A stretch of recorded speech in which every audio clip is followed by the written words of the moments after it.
संबंध। द्रोणाचार्य के पास जाकर दुर्योधन ने जो कुछ कहा अब उसे बतलाते हैं। पश्यैतां पांडुपुत्राणाम आचार्य महतीं चमूं व्यूढ़ां द्रुपदपुत्रेण तव शिष्येण धीमता। हे आचार्य, आपके बुद्धिमान शिष्य द्रुपद पुत्र धृष्टद्युम्न द्वारा व्यूहाकार खड़ी की हुई पांडुपुत्रों की इस बड़ी भारी सेना को देखिए। प्रश्न। धृष्टद्युम्न द्रुपद का पुत्र है, आपका शिष्य है और बुद्धिमान है। दुर्योधन ने ऐसा किस अभिप्राय से कहा? उत्तर।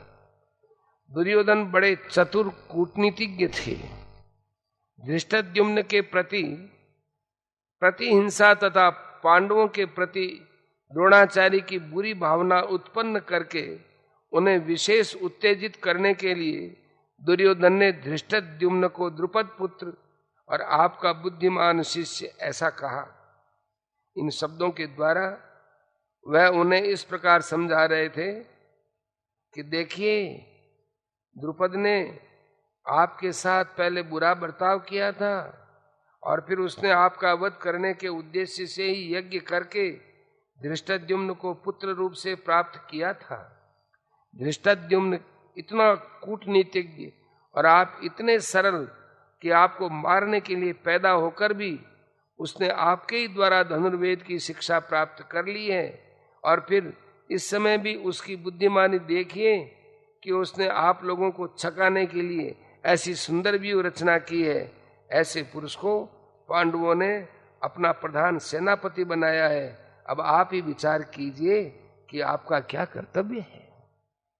प्रश्न। कौरव सेना 11 अक्षौहिणी थी और पांडव सेना केवल 7 ही अक्षौहिणी थी। फिर दुर्योधन ने उसको बड़ी भारी माने महती क्यों कहा और उसे देखने के लिए आचार्य से क्यों अनुरोध किया? उत्तर। संख्या में कम होने पर भी वज्रव्यूह के कारण पांडव सेना बहुत बड़ी मालूम होती थी। दूसरी यह बात भी है कि संख्या में अपेक्षाकृत स्वल्प होने पर भी जिसमें पूर्ण सुव्यवस्था होती है वह सेना विशेष शक्तिशाली समझी जाती है। इसलिए दुर्योधन कह रहे हैं कि आप इस व्यूहाकार खड़ी की हुई सुव्यवस्थित महती सेना को देखिए और ऐसा उपाय सोचिए जिससे हम लोग विजयी हों।